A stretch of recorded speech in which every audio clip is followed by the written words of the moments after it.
noite, meus irmãos e irmãs em Cristo. Com muita alegria poder estarmos todos aqui juntos para mais uma noite de paz e amor e, com certeza, muito aprendizado. Que possamos estar harmonizados para receber os fluidos positivos que, com certeza, aqui estão.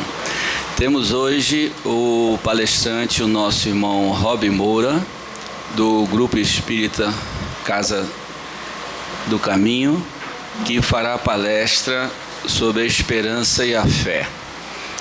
E aqui à minha direita. E a nossa irmã Thelma, compondo a mesa comigo, fará a prece de encerramento.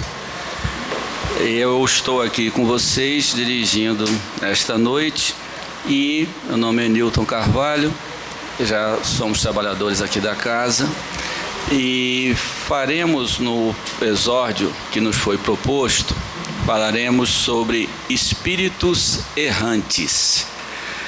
É o capítulo 6º, a pergunta 223 a 233 do Livro dos Espíritos. Então, alguns dos senhores já podem saber e outros não. Quando a gente lê e ouve o nome espíritos errantes, talvez um primeiro pensamento que nós temos é como se o espírito tivesse errado alguma coisa, né? É um nome muito parecido. E não é o caso, né? Espíritos errantes, numa das perguntas que tem, pergunta: a alma, quando desencarna, como é que ela fica? Então, porque enquanto nós somos o espírito encarnado, é alma, a nossa alma. Quando desencarna, ela fica na erraticidade. E justamente se chama espírito errante. É quando ele está desencarnado, ele ainda é um espírito não evoluído, quer dizer, não é um espírito superior. Então, todos nós reencarnaremos diversas vezes para o nosso crescimento. E enquanto nós estamos desencarnados, nós estamos, digamos assim, esperando uma nova oportunidade de reencarnar. Então, é-se dado a denominação de espírito errante. Tá? Então, que isso fique bem claro, que é um estado que ele está enquanto ele poderá, numa ocasião futura, reencarnar novamente. Uma pergunta também que se faz: quando o espírito desencarna e se torna um espírito errante, ele reencarna imediatamente ou não? Não, depende. Tem alguns espíritos, mas principalmente os espíritos superiores, mais elevados, que podem até reencarnar de uma maneira mais rápida. Geralmente, as encarnações, quer dizer, o período que o espírito errante fica na erraticidade é um período mais ou menos longo, não é uma coisa assim tão rápida. Tá? Então, eles passam um determinado tempo para poder reencarnar. Também é perguntado se o espírito, nesse estado, ele decide ou não quando ele quer reencarnar. Então, não é assim uma coisa que ele decida. É sempre respeitado o seu livre-arbítrio, mas, dependendo do seu grau evolutivo, ele poderá até pleitear uma reencarnação mais assim, adequada ou mais próxima ao seu tempo. Uma coisa importante muitas vezes, aí se perguntar, por que o espírito, quando está na erraticidade, ele às vezes quer reencarnar? Porque nós sabemos que quando estamos encarnados é que nós temos uma grande oportunidade de reparar nossos erros e de nós aprendermos. Então, nós estamos aqui, todos nós, sem exceção, com certeza, a grande maioria poderemos ter pedido sim para reencarnar, nessa determinada vida para passar determinadas provas, e aqui estamos. Muitas vezes nós não somos atendidos, muitas vezes nós ficamos um período maior como os espíritos errantes. Por quê? Porque porventura nós não estamos preparados ainda, ou nós temos que passar determinadas situações, nós temos que aprender mais. Por quê? Porque quando o espírito está nesse estado, que também é uma das perguntas que foi perguntado, se o espírito, quando está como estado espírito errante, se ele aprende alguma coisa. Com certeza, quando ele está nessa situação, todos nós muitas vezes vemos coisas que nós vimos de errado, compreendemos nossos erros e ficamos naquela situação de querer reparar aquele erro. Então, através da encarnação é que nós temos a prova maior e o momento maior para a gente resgatar esses erros. Não quer dizer que a gente, no estado de espírito errante, a gente não aprenda bastante. Aprendemos sim. Por quê? Porque os bons espíritos nos aconselham, nós estamos junto dele, nós perguntamos. Então tem muitas vezes também alguns que pedem para ficar um tempo maior. Por quê para ficar um tempo maior? Para justamente se preparar melhor, compreender melhor até num determinado tempo a encarnação dele. Uma outra pergunta que tem é a respeito se os espíritos errantes são felizes ou infelizes. Isso vai depender pessoalmente do quanto ele é ainda ligado à parte material, né? Por quê? Porque quando a gente desencarna, tudo que é isso aqui fica. Se a pessoa é uma pessoa extremamente ligada a isso, ela nunca vai compreender, vai demorar a compreender, vai ficar ligada àqueles bens, aquelas coisas todas. Se a pessoa é mais evoluída, compreende de uma maneira melhor. Então isso tudo é questão de um estado. Outra coisa que também pergunta, assim, se todos os espíritos errantes são espíritos inferiores. Não é o caso. Por quê? Porque tem espíritos superiores também que irão reencarnar. Aí se pergunta, também é outro caso, por que esses espíritos superiores também ainda estarão reencarnando? Para nos auxiliar no nosso crescimento, na nossa evolução, nas nossas tarefas, ainda aqui quando encarnados. Então sim, tem espíritos boníssimos, tanto é que são considerados superiores, que eles se doam, que eles querem, que eles trabalham reencarnando, passando uma série de coisas aqui como a gente, no sentido de nos ajudar. Uma outra colocação também é que se o espírito na erraticidade ele tem uma total liberdade de trânsito, onde ele quer ir, vai, essas coisas assim que a gente escuta muito. Não é tão assim, porque depende também da evolução dele, né? Às vezes ele tem uma certa ação mais limitada, mas com certeza ele tem muito mais liberdade que quando está num corpo, né?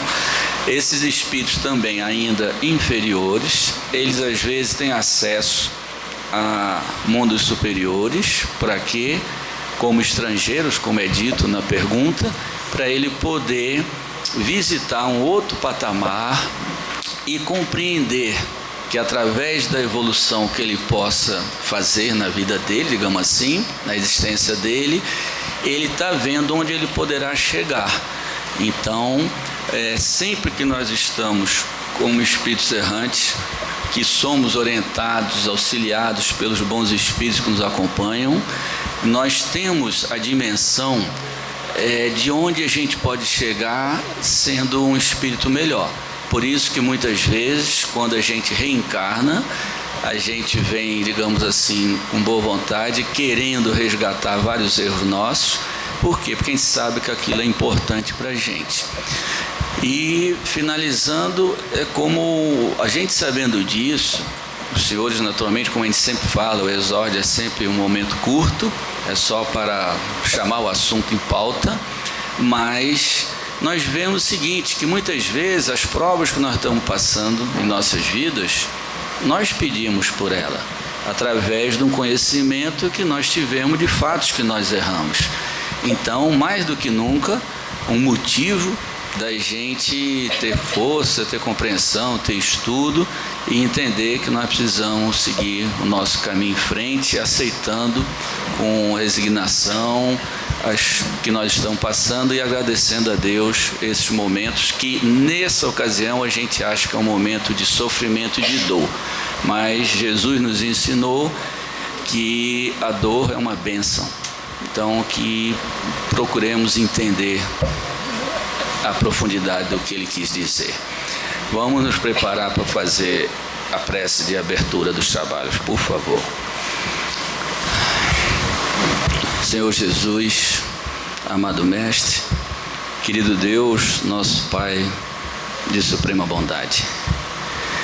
Obrigado, Senhor, por permitir que aqui estejamos para uma noite de muito aprendizado, com certeza, tão importante para o nosso crescimento espiritual.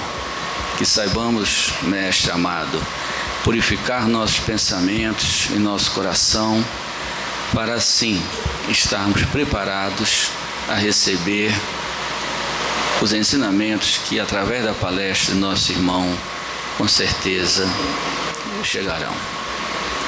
Desta forma, Mestre Jesus, pedimos que a sua bênção e a sua paz esteja aqui presente. E desta forma, passa a palavra ao nosso irmão Robin. Que assim seja.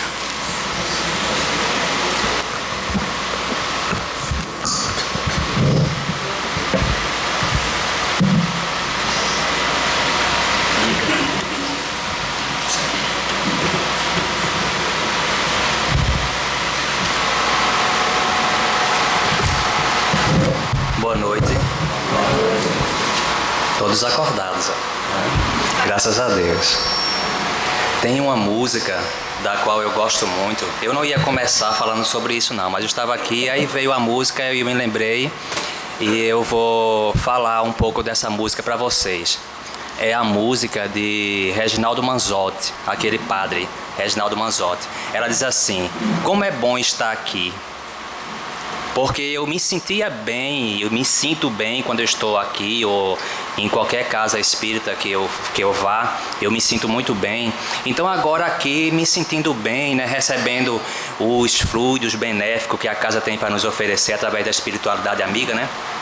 Aí veio a lembrança dessa música que diz assim: como é bom estar aqui em meio a tantas provações, né? Cada um tem as suas. Saber que podemos confiar em nosso Senhor. Como é bom estar aqui em meio a tantas provações, saber que posso confiar em meu Senhor e acreditar que nunca Ele faltará. E é uma verdade, é uma realidade, né? Em meio às situações, às provas, como nosso irmão estava falando, nós temos esta esperança, que é o tema da palestra de hoje, esperança e fé. Nós temos essa esperança que Ele sempre está conosco. Em qualquer momento da nossa vida, Ele nunca faltará, como diz a música do padre Reginaldo Manzotti. Nunca.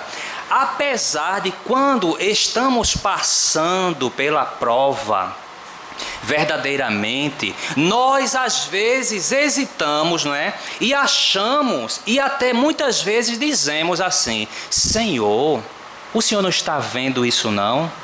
Ou para os nossos amigos espirituais, né? Vocês não estão vendo o que é que está acontecendo comigo não? Como se nós fôssemos, né, uns coitadinhos da história, né?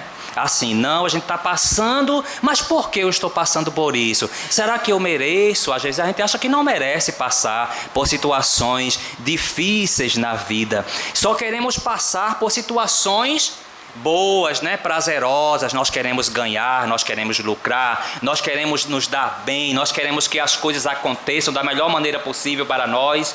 Mas quando as portas se fecham, quando as dificuldades se apresentam, quando as situações se apresentam e nós passamos por certas dificuldades, aí nós achamos que não merecemos isso, que é uma injustiça e que Deus não está vendo. Deus não está ouvindo a minha oração. Isso tem acontecido muito. Nós temos visto muitas pessoas acharem isso e acreditarem que Deus não está ouvindo as suas preces.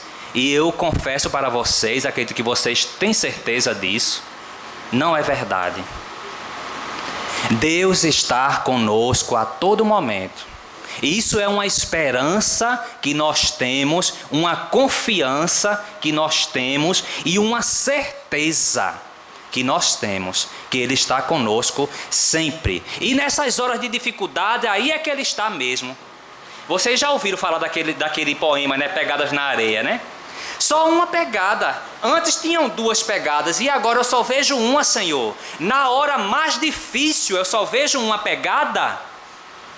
Mas era Ele, a pegada era dele, Ele estava colocando nós nos braços. Veja que coisa linda, veja que coisa emocionante, maravilhosa. Ele não nos abandonou, Ele nos colocou nos braços.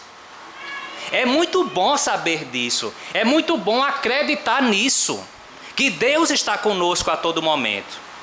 A nossa palestra fala sobre isso, esperança e fé. Se a gente parar um pouco para pensar na palavra esperança, ela é a junção de 2 palavras. Quem poderia dizer? Espera. Não entendi. E ação também é, mas tem outra palavrinha assim, esperança, de alcançar, esperança vem de esperar, né?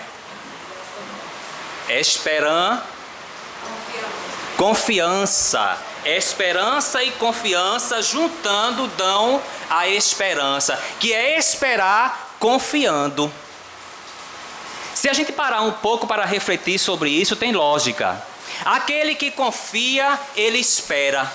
Ele não se desespera, ele espera. Por quê? Porque ele confia. Se nós confiamos em Deus, então nós vamos esperar em Deus. A situação pode estar ruim no momento, mas eu confio em Deus. Então eu vou esperando e confiando da confiança. Eu vou esperar confiando que isso irá passar. Essa tempestade irá passar. Quem já não ouviu aquele ditado popular que diz, né? Depois da tempestade, olha como vocês sabem, estão bem afiados. Depois da tempestade vem a bonança. E é uma realidade, mas quando nós estamos passando pela dificuldade, pela prova, parece ser eterno. Não parece? Parece que não tem fim, não. Ai, meu Deus, que sofrimento eterno. Por isso, a crença, que não é fé, é diferente. Nós vamos falar sobre isso mais adiante. Por isso, a crença no inferno eterno, no sofrimento eterno. É devido a essas sensações de sofrimentos que passamos, que achamos que será para sempre. E não são. Graças a Deus, né? Não são. E são sofrimentos e situações que são necessárias para o nosso aprendizado. Porque se fosse tudo um mar de rosas, nós não valorizaríamos. Eita, quase que não saía. A gente não valorizava.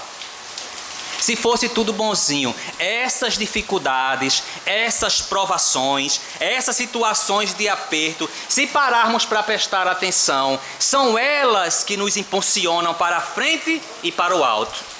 São elas que nos chamam e dizem, olha, alguma coisa está errada, está na hora de mudar. Está na hora de melhorar. Se está doendo é porque tem alguma coisa que está deficiente e precisando de ajuda. É o alerta. É o alerta. É o chamamento ao melhoramento espiritual da criatura. A dor, como diz o Evangelho segundo o Espiritismo, é uma bênção. Quando eu li isso pela primeira vez, eu não quis aceitar. Que coisa horrorosa. A dor é uma bênção, mas a dor é horrível. Mas depois, quando nós vamos estudando, questionando, analisando, aí nós vamos perceber que realmente é. Porque foi através da dor que muitos de nós chegamos aqui. Então essa dor foi ruim ou foi boa? Foi boa, porque se não tivesse doído, eu estava lá assistindo agora lá a novela Imperador, do Império, alguma coisa parecida, o que estivesse passando no momento. Ou estaria em qualquer lugar, menos no centro espírita, ou na igreja qualquer, na religião qualquer. Mas foi através da dor, eu em particular, né? Foi através da dor, eu não sei vocês, mas foi através da dor que eu cheguei lá, na casa, necessitado de ajuda. Aí depois foi que caiu a ficha, quando comecei a estudar sobre a dor é uma bênção. Aí foi quando eu vim perceber e entender, porque a fé, ela para ser verdadeira e ter raiz firme, é preciso ser o quê? Compreendida. É preciso ter base, é preciso ter a raiz profunda, porque senão ela passa a ser uma fé o quê? Cega, uma fé que tudo aceita. Antigamente, vocês já ouviram falar sobre isso, né? Antigamente, as religiões, se rezavam, né, aquelas missas em latim, e as pessoas não entendiam nada e terminavam dizendo amém, que significa assim seja, e nem sabiam que significava assim seja, dizia assim seja sem saber que era assim seja.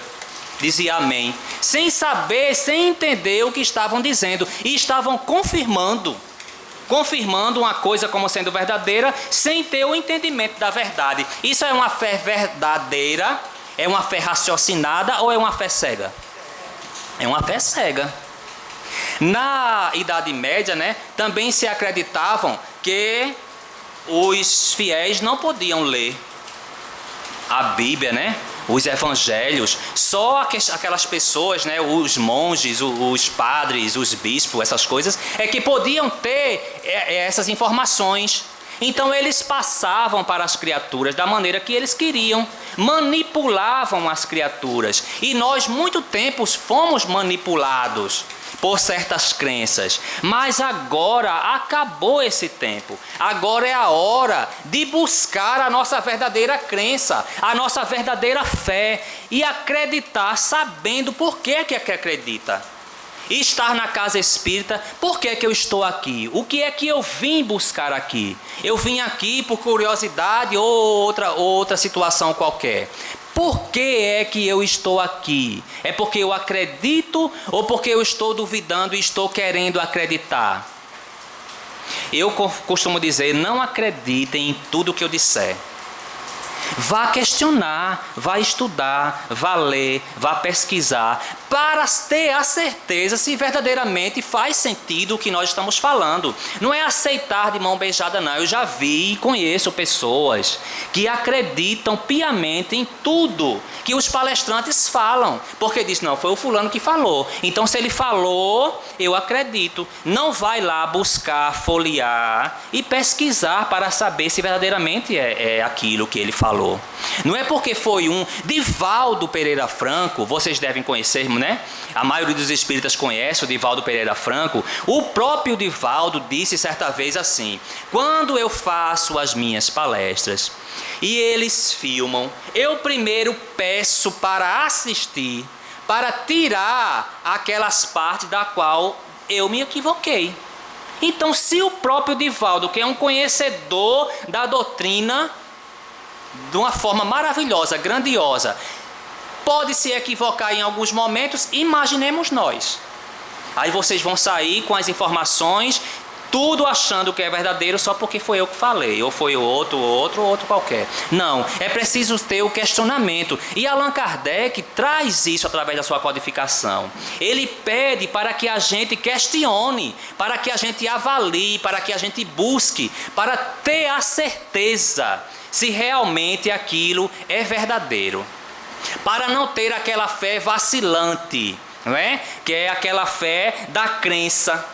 Muitas vezes nós confundimos crença com fé, e é diferente. A fé, ela não é uma crença. A crença, o que eu acreditava ontem, hoje não mais acredito. Ela pode mudar. Tem coisas que nós acreditamos hoje que amanhã a gente vai descobrir que não é verdadeiro. Antigamente se achava que a Terra era o quê? Plana. Era uma crença, não era uma fé, era uma crença da época. Hoje nós sabemos que ela não é. A Terra é o quê? Redonda e gira, né? E até quem diga assim, que nós estamos nela, né? E que se o céu fosse em cima e a terra e o inferno embaixo, a gente dava uma voltinha no céu e uma voltinha no inferno, porque ela está girando, né? Aí hora a gente estava lá, hora estava cá. E não se sabe verdadeiramente se o céu é em cima ou se o inferno é embaixo. Por quê? Porque a terra está sempre girando. Então isso eram crenças da época, né? A crença é e amanhã poderá não ser mais. Porque ela não tem certeza. A fé é uma certeza. Eu particularmente, antes de conhecer a doutrina espírita, eu não acreditava na reencarnação. Não acreditava. Depois, quando me tornei espírita, passei a acreditar em reencarnação. Está vendo que a crença muda? Não era fé minha, não, era uma crença. Não acreditava, fui ser espírita, passei a acreditar na reencarnação. E hoje eu não acredito mais. Como espírita, vocês nem fizeram a cara de espanto. Espírita, não acredito na reencarnação? Não. Por que eu não acredito? Oi? Você já sabe, é por isso que vocês não... eu não peguei, não, vocês não. Porque eu tenho certeza que é diferente de acreditar. Quando a gente tem certeza, ninguém poderá tirar mais isso de mim.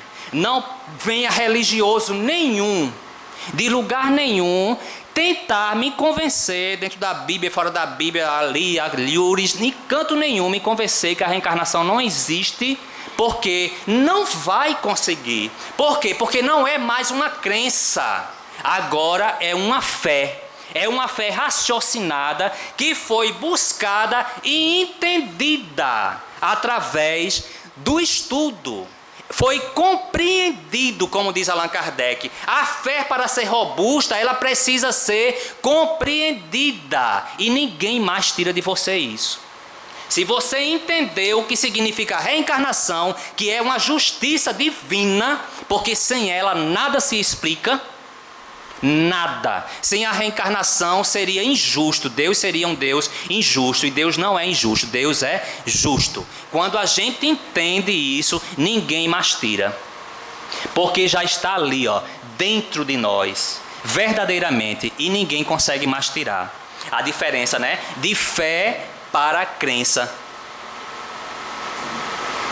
Muitas vezes podemos acreditar e daqui a pouco desacreditar. Mas a fé não. A fé não vacila. A fé é hoje e ela encara a razão face a face, como diz Allan Kardec, em todas as épocas da humanidade. Em todas as épocas. Não é porque hoje eu estou agora, aqui no momento, daqui a não sei quantos anos, eu vou deixar de acreditar, não. Porque ela vai encarando face a face a razão em todas as épocas da humanidade. Mas tem aquelas pessoas que já nasceram, vocês devem perceber isso e acreditar nisso também. E perceber que tem pessoas que parecem já ter nascido, né, com aquela fé, né, robusta. Não tem gente que é assim, tem aquela fé verdadeira, robusta. E tem outras pessoas que dizem assim, meu Deus, eu nasci sem fé. Ore por mim, quando a gente vai para a casa espírita, né? Ore por mim. Ou então vai para a igreja, né? Encontra o irmão que vai para a igreja assim, ore por mim, irmão. Ou então o católico, olhe, reze por mim. A gente sempre está colocando na mão do outro. Por quê? Porque nós não temos aquela fé robusta, verdadeira, aquela confiança, aquela certeza. Aí passamos para a mão do outro. Eu particularmente tenho uma fé do tamanho não sei nem de quê. Eu não sei dizer qual é o tamanho da minha fé. Ela já foi menos, mas hoje ela é grandiosa. Grandiosa. E tem pessoas que me procuram e dizem assim, ore por mim porque você tem uma fé e se você orar vai acontecer. Vai? Não. Não depende só de mim. Se fosse assim, Jesus fazia a gente virar tudo perfeitinho agora, bonitinho na foto. Não precisava nem mais para tratamento de desobsessão nenhum. Porque Jesus tem, né? A fé melhor do que a minha ou de qualquer outra criatura. Mas ele faz isso? Não, porque ele disse o quê? Outrora. O que foi que ele falou? Quando ele curava as pessoas. A tua fé. Quando acontecia qualquer coisa que ele fazia, que outrora era considerado como milagre, e hoje nós entendemos que não é mais milagre, é simplesmente magnetismo que nós temos, todos nós temos o magnetismo nosso, que podemos doar através de quê? Da vontade. É isso que acontece no passe.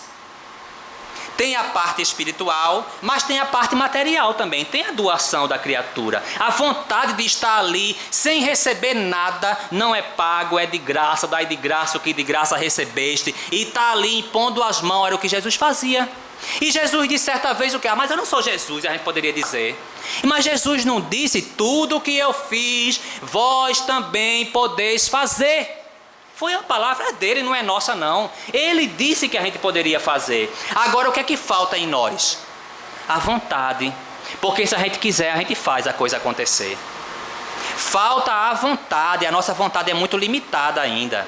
A gente tiver um esforço, Allan Kardec explica nos livros, né? Que se a gente tiver um esforço, uma vontade firme, uma fé verdadeira, robusta, a gente pode fazer muita coisa acontecer, que outrora era considerado como milagre. E hoje a gente sabe que nada mais é nada menos do que a manipulação desses fluidos que são da natureza, são naturais. São doações dos espíritos, porém juntando com a nossa fé, com a nossa vontade, e faz a coisa acontecer. Por isso que a gente percebe que tem pessoas que são curadas mais do que outras. Tem pessoas que passam anos fazendo tratamentos espirituais e nada acontece. Já tem pessoas que passam um período curtíssimo de tempo e a coisa já aconteceu, já fluiu. Mas fulano, tu nascesse com a fé, não foi? Benza-te Deus. Mas o que é que acontece? Por que é que esse fulano tem essa fé tão grande e o outro tem tão pouquinho? Será que Deus errou, foi na hora de distribuir as fés? Ele deu mais a Cissa? É porque tem Cissa lá, não? Aí eu decorei o Cissa. Cissa Rússia, aí tem lá. Não tem, né? Cissa Rússia, eu sei que é Cissa, mas eu disse a Cissa pra... Aí Deus distribuiu, errou, foi na hora da balança? Não, eu vou dar mais um pouquinho a ela, e vou dar mais um pouquinho a esse, e vou dar muito àquela outra. Foi assim que aconteceu? Não. Olha aí a reencarnação de novo entrando em ação. Aquele que tem mais é porque já foi o quê? Adquirido anteriormente. E essa fé só é adquirida por quê? Porque ele buscou. Porque ele quis. Todos nós nascemos com a sementinha da fé que Deus deu a cada um igualmente. Agora uns têm mais, outros têm menos. Por quê? Porque aquele que tem mais teve mais reencarnações, podemos dizer assim, do que a outros. Ou então, também através dessas reencarnações... Oi? Não. Também, não estou dizendo que é só isso não, também. Porque nós não temos reencarnações iguais. Todo mundo não tem o mesmo limite de reencarnações, né? Nós não sabemos a nossa idade espiritual. Então eu não sei se eu já reencarnei mais vezes do que você aqui na Terra, ou se você já reencarnou mais vezes do que eu. É uma das suposições, vamos dizer assim, né? Mas também, aquele que tem mais pode ter sido aquele que se esforçou mais, que buscou mais, que quis mais, que estudou mais, que aprendeu mais. Porque é através do esforço, da vontade, que nós vamos entendendo, vamos compreendendo certas coisas e a nossa fé vai aumentando. É diferente daquele que vê, né? É preciso compreender, não só ver, porque tem muitas pessoas que veem e não acreditam em nada. Eu conheço, em particular, amigo meu em particular mesmo, que não acredita em espírito, mas já sentiu o espírito, já viu o espírito e tudo mais, mas não acredita. Como muitos que participaram daquelas reuniões de materialização, né? Na época, aquelas épocas de reunião de materialização com Chico Xavier e outras pessoas que participaram e não acreditaram, achando que era uma fraude, que era alguma outra, qualquer coisa, mas não acreditaram. E tem pessoas que nunca viram nada, não sentiram nenhum arrepio, mas acredita.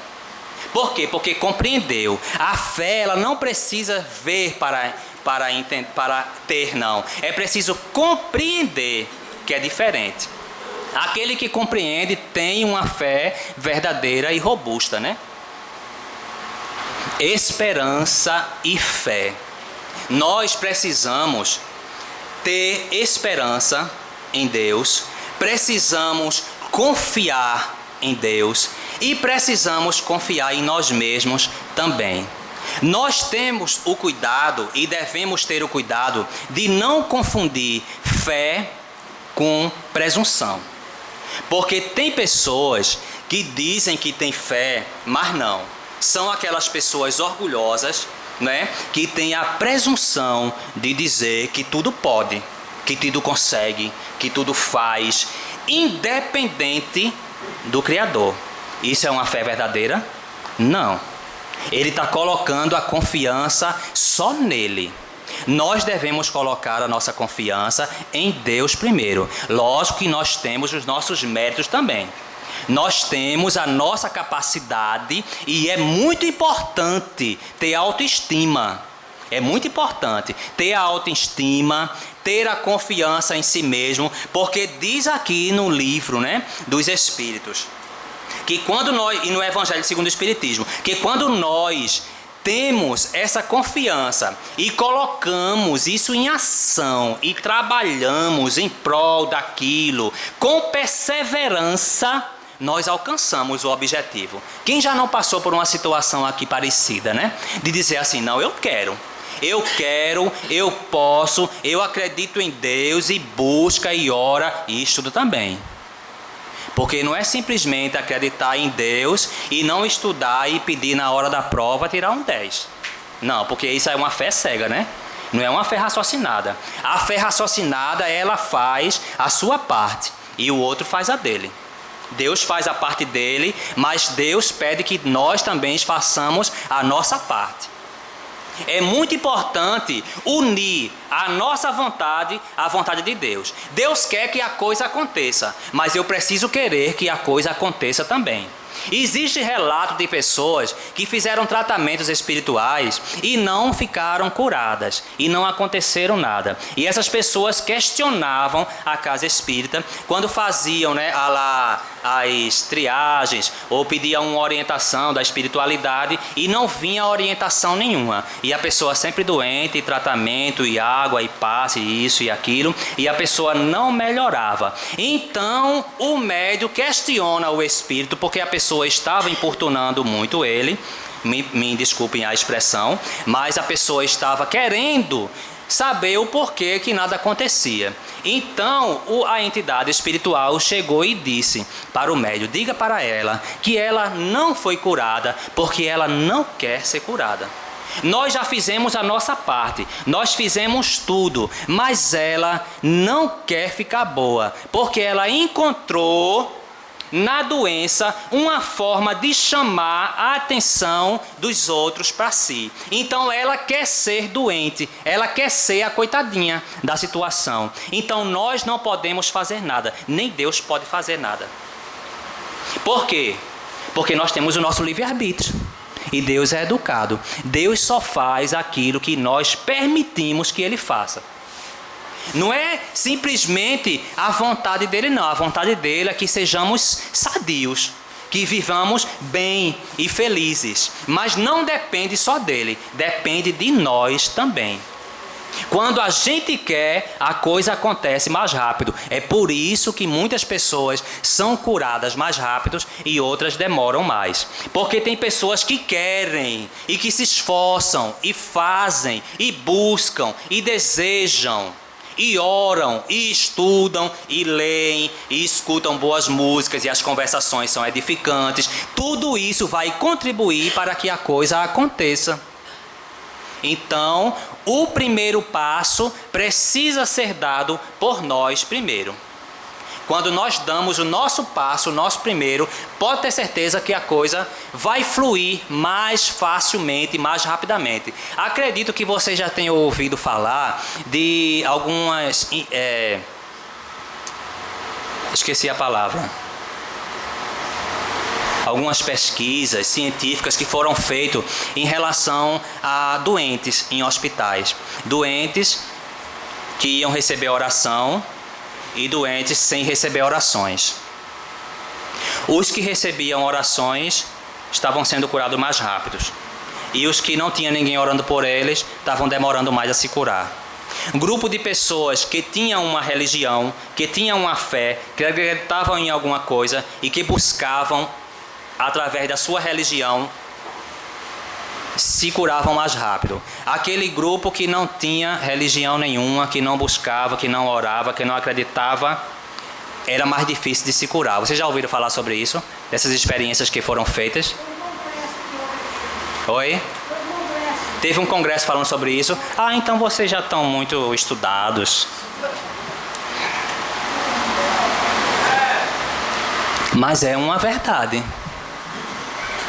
A maioria das pessoas que tem uma fé, uma religião, que ora, que busca, que acredita, faz a coisa fluir mais rápido. Mais rápido. Por quê? Porque ela tem a esperança.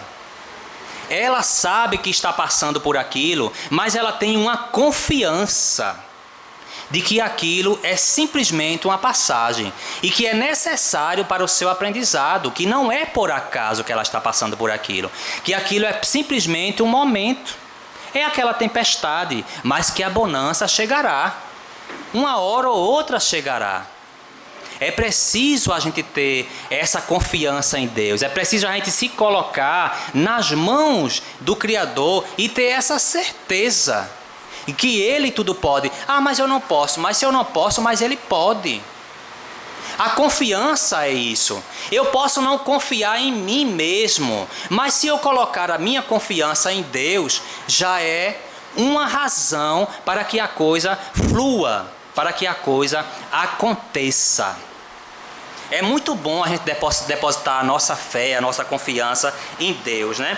Tem uma passagem do Evangelho que fala de um homem que leva o seu filho para Jesus curá-lo. E diz assim: Jesus, o meu filho está lunático, né? Está enfermo e ora ele se joga na água, ora se joga no fogo. Eu apresentei aos vossos discípulos e os vossos discípulos não puderam fazer nada por ele. Não conseguiram curá-lo. E Jesus vai e cura o filho daquele senhor. Aí depois os discípulos questionam Jesus perguntando: por que foi, Senhor, que nós não podemos curá-lo? Aí Jesus disse: por causa da vossa pouca fé. Está vendo que tem que ter a fé da criatura também?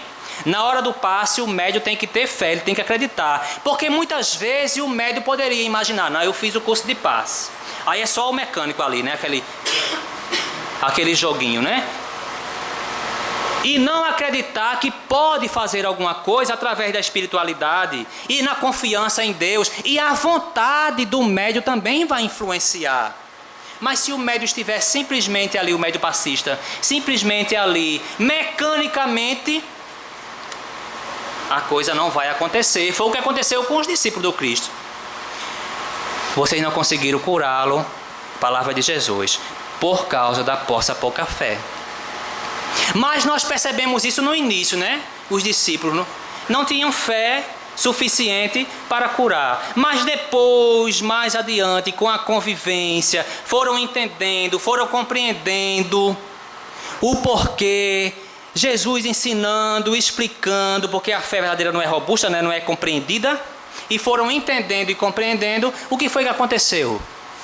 Eles deram continuação e fizeram as coisas acontecerem e curaram muitas pessoas. Há relatos na Bíblia que fala de discípulos passando e curando com a resta dele. Vejam, Jesus não disse, não foi? Tudo que eu fiz, vós podeis fazer. E eles entenderam isso, acreditaram, alimentaram a sua fé através da sua vontade, compreenderam como é que se faz e quiseram fazer. Porque tem isso também. Eu posso entender, eu posso compreender, eu posso acreditar, eu posso ter a minha fé, mas eu posso não querer fazer a coisa acontecer. Não vai acontecer nada se eu não quiser. E o outro tem que querer também. Porque Jesus não alertou? Foi a tua fé que te curou. Dependeu dele, mas dependeu do outro também. Por isso que ele não curava todos. Curava uns e outros não. Porque aqueles não tinham fé suficiente para sair daquela situação. Ou então aquele momento ainda era necessário, porque muitas vezes a doença é a cura. Já ouviram falar sobre isso? Eu conheço pessoas que disseram assim: se eu tivesse sido curado antes, eu tinha me desviado, eu tinha me debandado, eu tinha aprontado. Como aqueles leprosos, lembra da passagem dos 10 leprosos que foram curados? Quantos voltaram para agradecer a Jesus? Só um. E tem uma passagem que diz que Jesus chorando, aí perguntaram para ele, eu não sei onde é que está essa passagem, se é na Bíblia, se é algum livro psicografado. Jesus chorando e disseram, por que está chorando, Senhor? Não, porque aquele que eu curei já voltou para o mundo e começou a fazer tudo de novo. Então era melhor para ele ter ficado doente. Está vendo que às vezes a doença é a cura? Tem muitas pessoas que estão enfermas, mas não é porque Deus quer, não é porque Jesus quer, é porque ela precisa ainda estar naquela condição de enfermidade. Porque se não fosse aquilo, ela iria partir para as mesmas situações de outrora, ia fazer as mesmas coisas e ia se complicar muito mais. Eu estava atendendo um cliente meu, e esse cliente, ele fez uma coisa errada e ficou com uma deficiência de um tiro, né, que ele levou e ficou deficiente. E eu estava atendendo ele e ele na hora deu um surto, já depois de algum tempo que ele estava deficiente na cadeira de roda, e deu um surto lá e ele começou a gritar e eu sem entender o que tinha acontecido. Aí a mãe dele disse, não, calma, ele está sentindo uma dor na perna, mas é assim mesmo, ele sempre sente essas dores vez ou outra e daqui a pouco passa. Eu fui brigar com Deus. Entre aspas, né? Assim, é só uma força de expressão. Mas Senhor, uma criatura dessa, certo que ela se equivocou, ela cometeu lá os erros dela, mas o sofrimento dela não poder mais andar, que ele não vai poder mais voltar a andar, segundo os médicos, né? Que também não podemos dizer que é uma certeza, porque tudo muda, tudo melhora, a medicina avança e de repente, futuramente, outras coisas surgirão, outras oportunidades, né? Se apresentarão e ele poderá andar, não sei. Mas o que se diz no momento é que ele não vai poder voltar mais a andar. Então ele sentindo aquelas dores, assim, meu Deus, já é um sofrimento. Já é um sofrimento terrível para a pessoa perder, né, os movimentos da perna, não poder mais andar. E ele ainda tem que passar por isso. Já se passaram tanto tempo e ele sentindo essas dores. Aí eu fiquei sem entender aquilo e ali, daqui a pouco eu escuto aquela voz dizendo assim. Eu vou dizer com as minhas palavras. Sabe de nada, inocente. Se ele não sentir essas dores de vez em quando, mesmo aí nessa cadeira, ele vai aprontar. Essa dor ainda é necessária para que ele se lembre do erro que ele cometeu e recue na vontade de fazer o mal. Aí foi quando eu fui entender, eu disse, meu Deus, é como diz o Evangelho, a dor é uma bênção. Essa dor na vida dessa criatura ainda é necessário. Quando ele não mais precisar dela, ela não mais existirá, mas ainda há uma necessidade de se sentir aquilo, ainda há uma necessidade. Quando chegar a hora, viu que eu falo demais, né? Quando eu me empolgo, eu falando, aí eu me esqueço do tempo. Me avise. Falta 10 minutos, né? Eu, como eu disse para vocês, tenho uma fé, né, grandiosa, graças a Deus. Tenho uma fé mesmo robusta. Mas eu busquei isso, como vocês já sabem, né, da minha história, da minha trajetória, né, de religião, né, que comecei na católica, depois me batizei lá, viu? Depois eu fui para o protestantismo, estudar, pesquisar, me batizei lá também. Aí depois fui para Umbanda, fui para outro, fui para bruxaria, Wicca, fui tal e tal e tal, me batizei, lavei a cabeça, tudo mais. Aí cheguei na doutrina, que era o que eu estava procurando. Tá vendo que a fé ela é procurada? A gente busca, através da nossa vontade, aquilo que nós acreditamos. Eu já tinha esse conhecimento aqui dentro de mim, essa crença, essa verdade, essa fé. E eu fui buscando nas religiões. Quando eu cheguei na doutrina espírita, eu disse, eita, achei. Quero me batizar também. Mas não tem batismo. na doutrina espírita. Depois foi que eu fui entender que a doutrina espírita não tinha batismo. Perguntei a uma pessoa mais antiga da casa, né? Por que não tem batismo? Por que não? Por que não é resposta? Não. Uma pessoa que tem uma fé cega e se conforma, diz assim, ah, tá bom, por que não? Pronto, tá bom, acredito. Não, mas a minha fé não é cega não, ela é igual a Allan Kardec, raciocinada. Eu fui pesquisar e estudar por que não tem batismo na doutrina espírita. Vocês querem saber por quê? Vou dizer não. Vá pesquisar também, estudar. Que vocês vão achar. Assim é muito bom entregar tudo de mão beijada. Eu tenho uma fé grandiosa, não desmerecendo a medicina material, que é importante, é necessária, é trazida da espiritualidade, tem toda uma equipe espiritual também auxiliando os médicos materiais, nos hospitais, os enfermeiros, em todos os locais, mas eu passei por cirurgias espirituais, em particular, em minha residência, com a minha fé. Aconteceu comigo, aconteceu.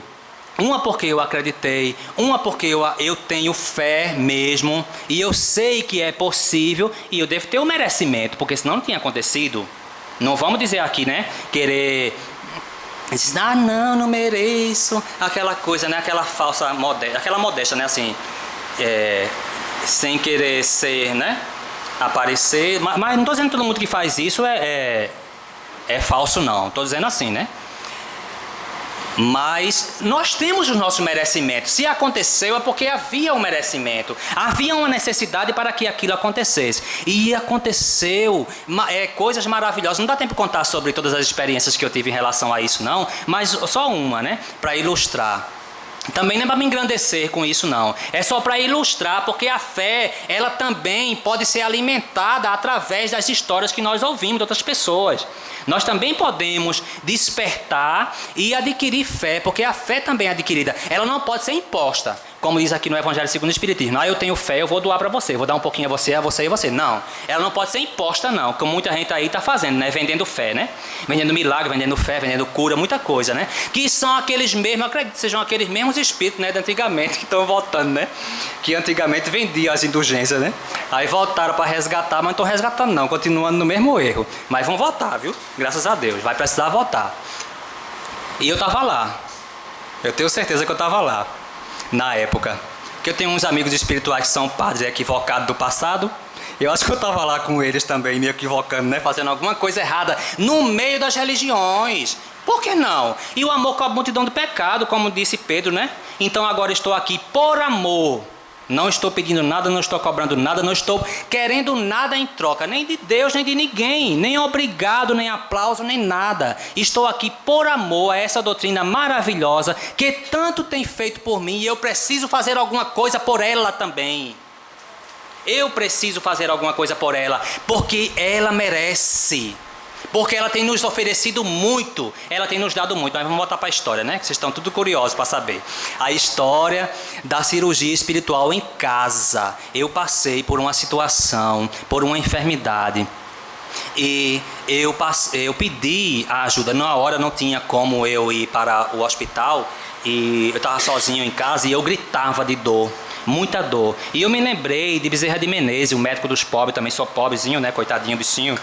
Mas não me considero pobre, eu sou rico, graças a Deus. Tenho tudo o que eu preciso, né? E então me considero, eu só brincando. Mas eu clamei naquela hora. Doutor Bezerra de Menezes, eu sei, eu posso não merecer, mas eu sei que o Senhor pode fazer alguma coisa por mim. O Senhor é um dos trabalhadores do Cristo. O Senhor continua ajudando. Então, se for necessário, se for para o meu bem, se eu merecer, então faça alguma coisa por mim. Me ajude, me dê uma intuição, faça alguma coisa. Então eu recebi aquela intuição que eu deveria me deitar. E eu me deitei. E eu senti como se estivesse anestesiado. Se eu não tivesse entendido que isso é possível, eu não ia saber por quê. Oxe, como é que isso aconteceu? Mas a anestesia não veio de lá, não foi? Tudo que nós temos hoje no plano material não já é trazido de lá, do plano espiritual? Tudo que nós temos aqui não é uma cópia de lá? Então tudo começa lá. Então por que é que os médicos sabem anestesiar alguém e os espíritos não vão saber? Ou não vão poder? Pode sim, por que não? Então anestesiaram. Eu senti o corpo todo anestesiado. E eles fizeram alguma coisa e depois me orientaram a como proceder. E depois aquilo acabou. E eu fui procurar o médico e realmente aquele problema não existia mais. E eu sou grato até hoje. Eu não vou contar a história toda aqui não, porque não dá tempo. Mas eu sou grato até hoje. E teve outras e outras situações. Você lembra da história do joelho? Quem lembra? Da última vez que eu estive aqui, eu cheguei mancando do joelho. Eu estava com problema no joelho, não é? Então eu passei por 3 cirurgias espirituais. E vejam como é verdade. Porque eu tive a impressão, acordei. Esse não foi eu acordado, não. O da outra, da anestesia foi acordado. Esse do joelho foi dormindo. Eu estava dormindo e eu acordei com a impressão de que tinham colocado uma... Como é que chama? Uma seringa e tinham sugado sangue. Eu traduzi como sangue, porque era vermelho. Tinham sugado. É como se tivesse tido um acúmulo de sangue aqui, nessa parte, devido ao exercício que eu fiz mal, né? Então tinha formado ali alguma coisa, então eles sugaram aquilo. Quando eu chego em uma determinada casa espírita, e essa médium não sabia da história nenhuma, nem que eu tinha sonhado isso e nem que eu tinha problema em joelho nenhum. Ela me chamou e disse assim: eu tive com você ontem no mundo espiritual, em uma cirurgia espiritual, e o problema era no seu joelho. Foi a comprovação de que realmente aconteceu alguma coisa, eles fizeram. Alguma coisa eles fizeram. Pô, lógico que eu pedi, né? Lógico que eu pedi, eu fui para médico, eu fiz a minha parte também, como cabe, né? A gente não vai também, né, negligenciar a medicina, não. Não, agora eu vou ficar na casa espírita, vou ficar curado e tudo, né? E vou pedir só aos espíritos para me curar e não vou fazer nada, não. Não é por aí, não. A gente precisa fazer a nossa parte também. Mas que eles dão uma ajuda, eles dão. Quando nós buscamos, quando nós fazemos por merecer. E eu, como é que chama aquela palavra? Barganhou, né? Com os espíritos. Olha, eu preciso fazer palestra, me ajuda aí, facilita a coisa aí. Para eu continuar nesse trabalho. Mas mesmo que se a coisa não tivesse acontecido, eu vinha puxando da perna. Mas eu não vim naquele dia, não foi? Continuava. Mas graças a Deus não foi necessário continuar puxando da perna, né? E uma coisa boa nisso, a dor é uma bênção. Quando eu estava com o joelho doendo, era quem mais eu encontrava na rua, eram as pessoas puxando da perna. Tá vendo? Quando a gente sente na pele, a gente percebe a dor do outro. Eu nunca tinha prestado atenção nisso. E ninguém com dor em joelho nenhum, nem puxando da perna, não. Quando a minha doeu, eu fui perceber a do outro. Aí eu orava por mim, orava por ele. Orava por mim, orava por ele. Senhor, abençoe ele também. Ele precisa, ajude ele, nem conheço, mas ele precisa. Eu não quero para mim, então eu não quero para mim, não vou dar o outro. Ajude ele também. Se o Dr. Bezerra devia... Eu acho que ele ficou desesperado comigo, porque eu chamei, viu? Dr. Bezerra, vem cá. Dr. Bezerra, o outro, ele tá vendo, não, vai lá ajudar. Aí, coitado, correu para cima e para baixo. E hoje eu não estou percebendo tanto mais, porque a minha já passou, né? Está precisando doer de novo. Para poder perceber, brincadeira. Para poder perceber a dor do outro. Mas é assim mesmo. Quando o nosso calo aperta, nós lembramos, devemos lembrar um pouco também da dor alheia. Porque não é só nós que estamos passando por isso, não. Quando nós colocamos a nossa fé em Deus, a nossa confiança em Deus, a nossa esperança que Deus tudo pode e que dias melhores virão, nós devemos deixar de ser egoísta e de se querer só o melhor para nós. Lembrar das pessoas que também estão passando por aquela mesma dificuldade, seja lá onde for. Meu Deus, eu estou aqui na casa espírita agora, no Manuel Quitão, precisando de ajuda. A ajuda que eu estou precisando é urgente. Eu estou passando por uma dificuldade tal, uma enfermidade tal, uma dor tal, uma obsessão tal, não sei o quê.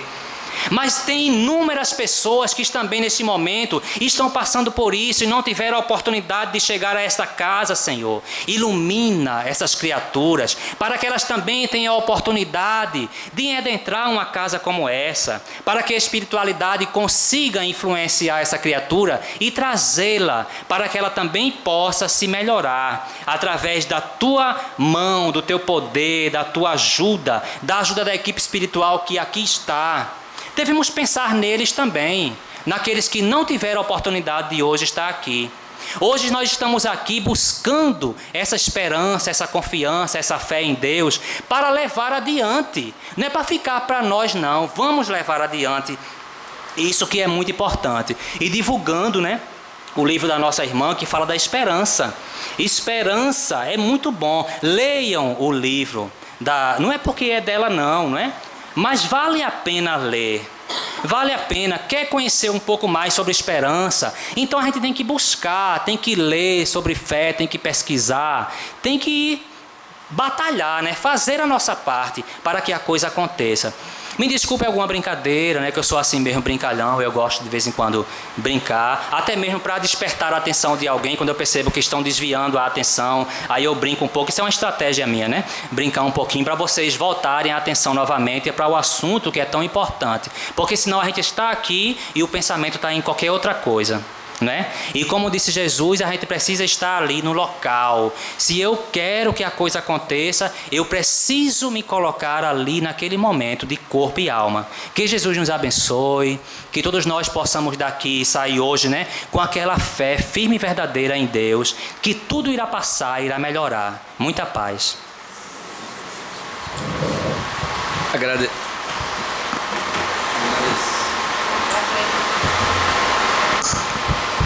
Agradecemos as palavras de nosso irmão Rob e com a esperança que ele retorne a casa qualquer dia, passa a palavra à nossa irmã Thelma para fazer a prece de encerramento.